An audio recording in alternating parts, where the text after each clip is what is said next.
Oh, I said I'm ready. I don't have a feeling.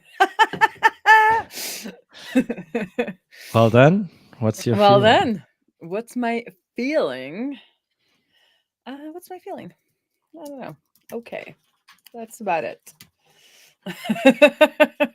Okay. I always get happy after we talk, though, so it's not like it's not bad. It's just So it just get better. So that's good. it's just fall. It's just fall. Like I'm feeling fall. Can I just say that? I'm feeling fall or like autumn. That's a better word. Autumn. Autumn. I'm feeling autumn. Okay. Okay. Um Krista needs to start clipping these like free, yeah. stupid Like free. at some time we need a supercut of all the feelings, right? Yeah. Yeah, that too. Okay. I guess it's me. I will start. I'll get this show on the road. Okay. Welcome to Slow and Steady, the podcast where you get to follow along as we build products in public. Each episode's giving episode. I can't say it. You changed it last time. Yeah, it's new. It's new. Okay. Each episode. It was a hard word. Okay, I'm gonna try again. Welcome to Slow and Steady, the podcast where you get to follow along as we build products in public. Each episode gives you an honest peek into our lives as we share our struggles, our wins, and everything in between. I'm Benedicta, and I'm feeling autumn. And I'm Benedict. Today is October 15th. This is episode 210. And I'm feeling a bit drained. I feel like that's the same. It's fall. Feeling fall. Maybe that would have been better. It's like a better alliteration than I feeling autumn. But well, yeah, I guess. For me, it's definitely my social battery that's drained way below the lower limit. why? I mean, This was we've a been back segue home a for you couple to of talk days, about but microconf. yes, I was about to say to do that, but we've been back home for a couple of days now. But I feel like I am properly drained. Like I'm kind of glad that we are not going to any other conferences in the next couple of weeks and months. Christmas is still a little bit off, like visiting family and everything, so that's okay. But I'm glad that I don't have to go anywhere else until then. That being said, MicroConf was great. I had a good time. Um, I think it was the biggest MicroConf Europe ever. And I Ooh. guess that contributed to me feeling drained. It was so many people. Like, I mean, only like 50% more than usual or like than the years before. Mm-hmm. But I've run into that problem where I said hello to a lot of people, and with almost all of them, it was like, yeah, we'll catch up later. Like next time we run into each other, we just have a proper conversation. And that then never happened because we ran into like 50 other people. And a lot of people you started having conversation with, and then eventually they were like, yeah, there's so many other people I need to talk to and say hi to. So Mm-hmm. it always felt like you're moving from one conversation to the next and It's never like going drive super by. deep. Yeah, kind of like drive by. But that's my only critique, if that's even a critique. It was awesome again. I mean, the hotel in Dubrovnik is super nice. The view out of the hotel, just over the sea, watching the sunset and everything was super nice. Weather played along nicely as well for the most part. I think we got a little bit into rain once, but that's Mm-hmm. about it. Like only for like an hour or so. It was great. Was nice to catch up with a lot of friends, seeing them again, meeting a couple of new people, meeting actually quite a few of our listeners. So that was awesome. Sometimes I feel like we're talking into the void here.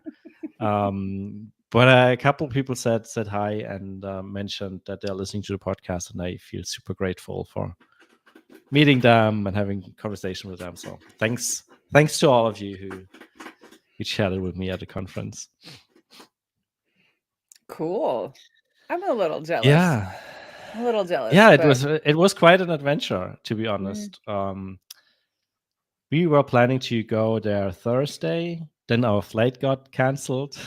we had everything packed. We're basically sitting on our suitcases, having some breakfast when I got an email. Yeah, your flight is canceled. I was like, oh shit. And now what? An hour later, we get another email. Hey, you're rebooked to the same flight tomorrow. So, yeah, we tried to get that one. Then the next morning, I was kind of expecting to get another email like this, and luckily didn't get it. But in the process, I went to the website of the airport, and there was a like big red flashing message. There's a Not a good. major disruption at the airport, no takeoffs and no nothing. And I was like, oh shit, yeah, that's a problem. But luckily, I think they fixed it after a couple of hours. So when we were scheduled to leave relatively late in the afternoon, so it ended up being fine. We only got like an hour of a delay or something like that, one and a half, something along those lines. So Well, we a day eventually and got in. a full day and an hour, though. A full day and an hour, including the cancellation. Mhm. But luckily, the hotel we were staying in for the first couple of nights were fine with it. I guess we prepaid them anyway, so they were like, "Well, you show up when you show up. We don't care." So that was good in a sense. Even though the hotel itself, while it looked fancy, was super noisy and the room was super smelly. I'm not sure if something died in there or if it was like someone Oof. smoked weird stuff in there, or if it's just like mold. I don't know. It didn't smell that nice, and it was super noisy. They had a piano player in the lobby, which is by itself kind of nice, right? But the problem was he was playing the piano the entire the entire evening, and the doors for the rooms weren't that well soundproofed. So it was literally like he was sitting next to you in bed playing the piano, which was kind of yeah, weird. But yeah, minor complaints. What was interesting though was the last day at the conference. Suddenly, the hotel was crowded and muscular men in either suits or military uniforms. And we're like, what is going on? And turned out there was the Ukrainian Balkan summit in Dubrovnik, and one of the, I think it was the president of Kosovo, stayed at our hotel, and it was swarming with police and security and dogs and everything. So it was wild. And unfortunately, that also cut our sightseeing short a little bit on Wednesday, because we were initially planning to go to the mountaintop, take the cable car and stuff like that. But the hotel already warned us that it might take up to 4 hours to get to the airport. So we were like, okay, we're canceling everything and just try to get to the airport in time. Which then, yeah, we had a little bit of a traffic jam and stuff like that, and the road was closed for a while. But for the most part, it wasn't that big of a problem. But you never know, right? So yeah, we spent most of the last day sitting at the airport, looking at airplanes of various governments arriving and leaving and stuff like that. Yeah, like their own planes, like their private Yeah, planes. yeah. So Interesting. that was interesting. Yes. It's weird when you're not like used to those things. I have like very anecdotal story to this, but I don't remember what concert it was, but I remember my mom and I, we were going to a concert in the biggest concert hall in Oslo. I think it was like Red Hot Chili Peppers or like something like that. Um and the president of the United States was in Oslo. And like that usually never happens. And at this time, like the police, you would never ever see police with like guns in Oslo, because that's just, that's not how it's done. And he was staying at the Oslo Plaza, which is next to the Oslo Spectrum, where we were gonna go. So they had like set up these like fences, and they were like, security, or like not security, like, properly highly trained police, I think, but not the people he used. They were like standing along this like row of people who had, I mean, I was a teenager at the time, but like most people had, been drinking a little bit at home, and were like the way you are when you're like waiting for a concert. And it was just such like a juxtaposition of like two just completely different things happening in a city at once. And I was like, well, maybe they should have chosen another hotel, not the one like next to a concert hall. But that was how it is. But this Yeah. was this which president was this? I'm like thinking it was like Bill Clinton or something. Yeah, it must be something like that. Bill Clinton Yeah. or Bush, probably, right? Yeah, but I don't think Bush. Anyway, that's not that important. But it was just I just remembered like being so weird because some cities you're like more used to that kind of stuff, but I'm not. So Yeah. I get very like ooh flustered and like oh my god, what should I do? It was Yeah, so weird. growing up in my naive little Norway, where Yeah. It was weird. Like, in there was a lot of security and like Secret Service and suits and Mhm. stuff like that. But the hotel in general, like, was operating like normal. Like, there was still the entire microconf crowd was there. There was Mhm. another. I think there were two other conferences about Yeah. to start at the hotel, so it was a lot of people. And then in between these guys with suits Yeah. and yeah, sometimes we were escorting people around, and like Mhm. it was so weird. And in Yeah. general, super weird people as well. Like, one of them, for breakfast, he got like an entire plate of almonds, like 200 almonds or so. He kept like eating That them one sounds by like a one. like rock stars did backstage where they're like, I want 400 red M&Ms. Yeah, when he left here, I think he had like, maybe, I don't know with what number of almonds he started. Like, well, there's still plenty of them left. It was a weird sight. But anyways, Yeah. It yeah, was stories we adventurous. can tell. Yeah, it was You adventurous. It was it definitely was adventurous. Yeah. adventurous. Yeah. Cool.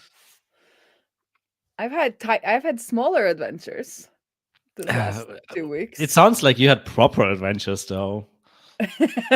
Well, this like concert thing was like 40 years ago. No, 30, 20. Anyway, no, but I've had we went sailing for fall vacation because it was the That's what I'm talking about. that's what you're talking about. It's actually the potato vacation. So from the olden days of Norway, the kids would get a couple of days off to go home to their farms and pick potatoes. And now I it's think you morphed mentioned that last into year. I think yeah, I remember that. Yeah. So now it's fall vacation. But we went sailing and yeah, because that was before the vacation, right? I didn't tell this before. We went sailing with a good friend of Ula, and the Framer launch, plug-in launch, was like right on that Wednesday in the middle of the fall. So I brought my computer because I thought like it's nice to just like follow along around the launch and in case something like completely goes down.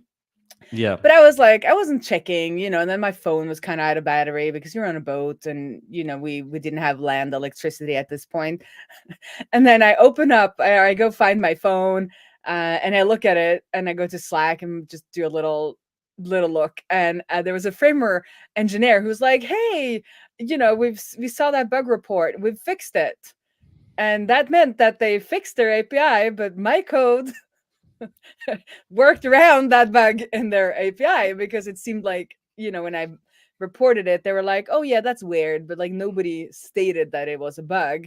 And I was like, I'm not going to push it. Like it's a week until launch. I'll just work around it. So I was like sitting there at the boat. I think it was 2 hours until the official launch. And I was like, okay, so if I fix this now, will you just like approve the new version? And they did. So we didn't have that, but because it kind of like rendered most of the plugin fairly unuseful. It would give a very bad like feeling. So, and Hmm. I don't know, like there's no stats on the plugin at this point. So I don't know how many have used it. So it might not have become like huge problem, but that was fun. I can like a little bit of a deadline, like a little crunch, just a little fun. And I was in a nice place, and I just coded a little bit, sitting watching the view. We'll have a link to my view in the show notes. So, but that was a little bit of an adventure. And we only did sailing for a couple of nights, and it was really nice. And we keep on. So the guy that we sail with is somebody that Ola met when he was on his 10-month sailing trip with his father and his sister. Like he was an adult, but it was like after university, I think. Like in his 20s, they went and they crossed the Atlantic and did It's like a big Nice. thing here in Norway that like crossing the Atlantic is like a very like a thing that people aspire to. Um, and there's like this group of Norwegians that meet on one of the islands, and then they cross together to kind of have a little bit of help, and you know they're a group, so they can help each other and stuff like that. So, but they didn't meet until the Caribbean, Alistair and Ola. But Alistair has wanted he's bought this boat. He wants to go on another long adventure, and Ula's been trying to kind of like get him to do it and get him to commit, and he has now committed. So we are leaving supposedly, or this is the plan at least, sometime in June 2025, and hopefully we're gonna go for 2 or 3 months, depending with a Wow. little bit on circumstances, because we have a Are you kid crossing and the Atlantic? so we are not going to cross the Atlantic this Okay. time, or well, we'll see. We'll see. No, that is not the plan. We So just start sailing and see where we end up. it's Maybe kind we of like a discover little like bit new like land. this. Yeah, because Ula is like through this his like sailing. His dad had this like large wooden boat, so he's been partaking in these tall ship races around the world where the large like wooden masted wooden ships with like wooden masts, like they are the ones that compete. So he's like met a lot of people that's been dreaming of like doing a trip, and there's so many people talking about it. There's very few people that do it. His dad did it, and I think like Ola's thing is that you need somebody to just leave with, like will be his kind of people that makes him throw anchor and leave Norway, and then there will like he'll find people that want to come for 2 or 3 weeks, and there's a lot of people that want to cross the Atlantic, so like he'll find a crew to come do some of these parts, but we just need him to like kaste loss is the Norwegian word. And I would love to cross Atlantic at some point, but it's not that important for me to reach the Caribbean. Like I just enjoy just being on a boat and like kind of the simpler life. It's a little crowded, but also simpler. And I just want to kind of be on a trip, so it's not that important for me to like reach the Caribbean. But I think the goal would be the Mediterranean, and then he'll try to like get some new crew and then cross the Atlantic. But he's not sure he's going to do that either, so there we'll see. But Yeah. so this is the plan, everyone. Woo. As I said, like that's a proper adventure. That is a proper adventure, and hopefully we can make it happen. And I guess I'll have to get one of those Starlinks or whatever, because I don't think I can just like skip work for 3 months. So I'll need to talk to the Leave Me Alone folks, Danielle and I don't remember his name, but they did a year. Is it James? Yeah, I think it might be. I think it's James, right? Yeah. It's the Leave Me Alone app, Yep. people. Yeah. But she wrote a very honest blog post about how like that kind of life did not suit her. Like even though on social media and stuff it looked like they were having fun and things, like she like didn't really enjoy that way of living. But kudos for trying. Yeah. You And never then know until you try. yeah, and then being honest about it, which I think is cool, because I think a lot of these things, like people are often afraid to admit that it wasn't for them. But I think like the cool thing is like trying, and then you should be allowed to be like, no, this dream that many people have was not for me.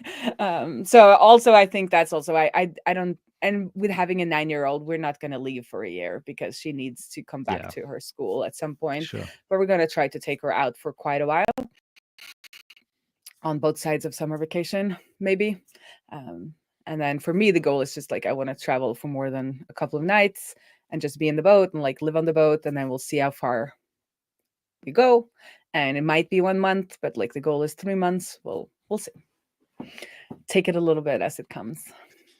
Yeah, good thing when you're flexible. I remember Brian, our former co-host, doing this living in a trailer for a year experiment, which also I don't want to say it failed, but I think they stopped it earlier than they were planning to.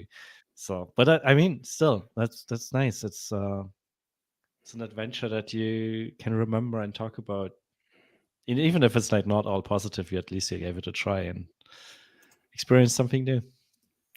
Yeah, and that's why I think a lot of people are a little too good at when they finally do something like this. It's like it is a year, or it is the kind of like you sell everything and it's like a big thing. But if Yeah. it's possible to do smaller, Work smaller yourself up to experiments, it. yeah. But it's not always easy, because if you want to go to the Caribbeans, it's I think, if I've understood it correctly, it's just like a certain time in the fall that makes sense. So you have to kind of get to that spot by I think it's like September, October in the fall, and then to be part of that group that crosses, because that's when the winds or streams or whatever takes you in that direction. So some of these adventures are obviously, if like Caribbean is the important thing, then you kind of need that year. Yeah. But I was like talking to Alistair, I was like, I don't care, like we could sail to Finland, like I mean, it's still an adventure. Or the UK, Scotland, you can go there too, and you can test a 3-monther before you do a 12-month. For sure. Yeah. Yeah. Yeah, but I feel this ties in a little bit with I just wrote a little note here that I'm what did I say on Twitter? I'm like, tech and me are in a situationship at this point. I I went horseback riding, as I do every Wednesday, and I do a car sharing. And when I was leaving, the goddamn car wouldn't start, and it kept telling me I needed to be closer because of Bluetooth. And I was like sitting inside of the car. I was like, I cannot get any closer to this car. And it had gotten into some like weird state, and these developers are not, like, this app is not the best, let me tell you that. So it turns out if I don't lock it when I leave, it locks itself. It locks like the engine, not the doors. So I could get in, but then because of it's self locking it, somehow it then got into a weird state where I couldn't open it again with the app. And this has happened before, but usually I can lock the car and lock the doors and then open it again, and then like I'm allowed to start the engine. And I was just sitting there like, I mean, keys are also a smart technology. Yeah. And then if there's not an obvious, like, I mean, stuff happens, right? We know it. Like, it's easy to get in a weird state where suddenly stuff doesn't work anymore. But usually that's where that comes from. Like, have you tried turning it off and on again? It's usually a good fix for that. But how do you do that with a car? Like, especially a car that's not running already, right? Yeah, so I had to call the they have a phone number, and I called, and he's like, yeah, that happens.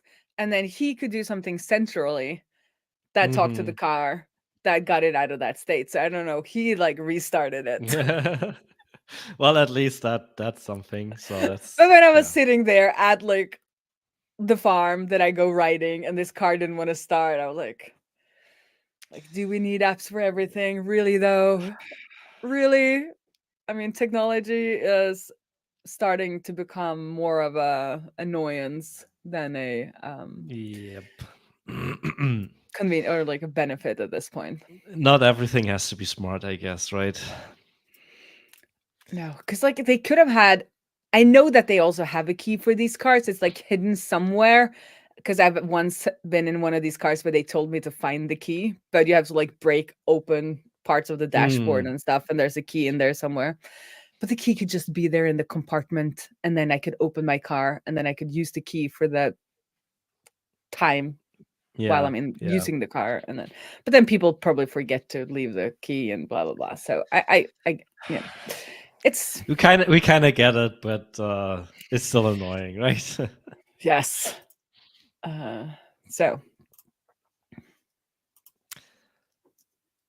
what else has been going on? I mean, lots. Tell me about it. Because I honestly, like, I mean, literally, I mean, tell me about it. Like, it's not like on my side, it hasn't been happening a lot. Like, there was MicroConf and a little bit of vacation bumped to it, and that's it. So 24 minutes into this, maybe like we'll talk some tech, because I have a question. for the because I know you have a script that people add to their head on their site, right? Hmm. To capture events and stuff. How do you handle like versioning and cache busting, or like versioning specifically, and or bundling and hosting and versioning of that script? That's a lot of questions. Um, Like, what's your process? Your full process. okay, so what we did, and I'm not claiming that this is perfect or anything. Um, it's basically a 3-layered approach. um, so we have one URL. I think there's a version number in there, like a v1. I think it's script.userlist.com/v1. So that's the first level of versioning we have. And that's what you put into the script URL and inject into HTML. But that script that's loaded from that is just a super simple loader. So the script that gets loaded just loads another script and injects a new script tag in there. And I think that one is versioned with like a hash, but I'm not 100% sure. It's been a while since I've worked with that code. But that secondly loaded script then initializes everything and creates an iframe that then loads the in-app messaging app, so to say, and that's deployed separately on a separate URL, and that does all of the like cached assets and hashed assets and stuff like that. And most of the time, when we make changes to the in-app message notification, we just update the app. And very rarely we update that second level script. And I think we have, I want to say never, but that's probably not true. But it's been years since we updated the loader script. So yeah, that's how we do it. Okay. So I've been looking into and I haven't spoken in depth with our team about how we do it for our script, but I'm looking into how to do it for scripts that we can distribute for Webflow and also for Framer, because I've thought that these things were kind of more sophisticated in a way. But when looking at other providers for Webflow that provides different like just utility functionality or little extra things, it's what they do is that they have a JS deliver, which is like a way to deliver NPM packages, or you can upload just zip folders from GitHub, or I guess, or like anywhere. So then, and then I saw like, oh, they use JS deliver. I know how to publish to NPM. And then maybe we could just do our utility, like these additional scripts on JS deliver as well. It just feels a little weird for the URLs not to be branded, but then looking at these other providers, it seems like, at least in the Webflow world, it seems like they're used to, seems like almost all of them uses this JS deliver network. And then so they are kind of okay with that. Then I also thought maybe there's a way to have a branded URL that basically just points to that. But I don't know if that would just muddle it.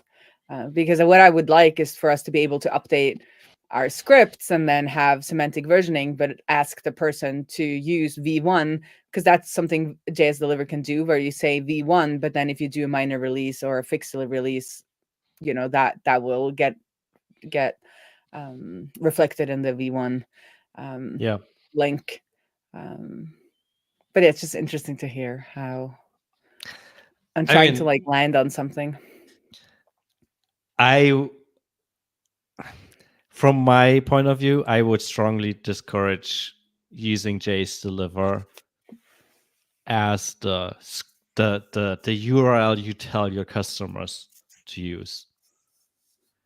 You can still use it under the hood, but I would push for something that's fully under your control in terms of because in the end, the thing what's going to happen. I mean, who knows? But So like, this isn't for our main script. Like this is for just like yeah, additional utility extras. sure, Yep. but still, like, the thing I would be cautious about is something happening with Jace Deliver, Oh yeah. whatever that might be. Like maybe they didn't pay their bills or whatever. Or is it chasedeliver.io? Maybe even Yeah. where the TLD suddenly goes away and it doesn't work. I mean, I had an outage in February, I think. So, but I mean, we can all have outages. But yeah. Sure, like, but ultimately, in those cases, they might have problems, whatever those might be. But ultimately, your customers will complain to you, Mm-hmm. and you have no way of mitigating this other than telling all your customers to update those URLs Mm-hmm. because you don't have any control over them. Yeah. See, but And this is even what if I've been it's thinking too. And then I look at the like landscape, and none of them are doing it. But like and I'd say they are taking a big risk. I mean, I find it a little fascinating, both in the Webflow world and the Framer world. I feel like it's a little bit like the good old, and let's not get into the larger discussion around WordPress, but it feels like the old days of WordPress where, you just YOLO installed plugins from like any URL. Like there was no like oversight No, or yeah, reviews or anything. yep. But I also see like some of these guys are like moving super fast and just like, throwing things up on Jay's liver. Like, it's so I'm trying to like find a middle ground that I'm comfortable with, but also lets us move fast. And I guess I could set up a build system that could replicate the same type of functionality. But I just like, as soon as, because we have S3 buckets, like I could put it there and stuff, but cache, like that is so far above my interests. And I feel like, but I just want a recipe. Like if somebody could just like tell me how I could replicate this like semantic versioning that Jay's Deliver does, and make sure that the version 1 cache is busted when new minor versions come, so they don't have to spend like a week waiting for their updated V1. That would be great, but I just need a recipe, because like getting into the domain and then like Cloudflare to S3 bucket, and like the cache is just there. Like when I do this with Netlify, I just upload a new version, poof, everything like it's there within a second. But as soon as I try S3 buckets, it's like, no, you're never gonna get the new version. But if you don't change the URL, and I'm like, I don't want to change the URL. I like want people to get updates on the freaking URL that I've given them.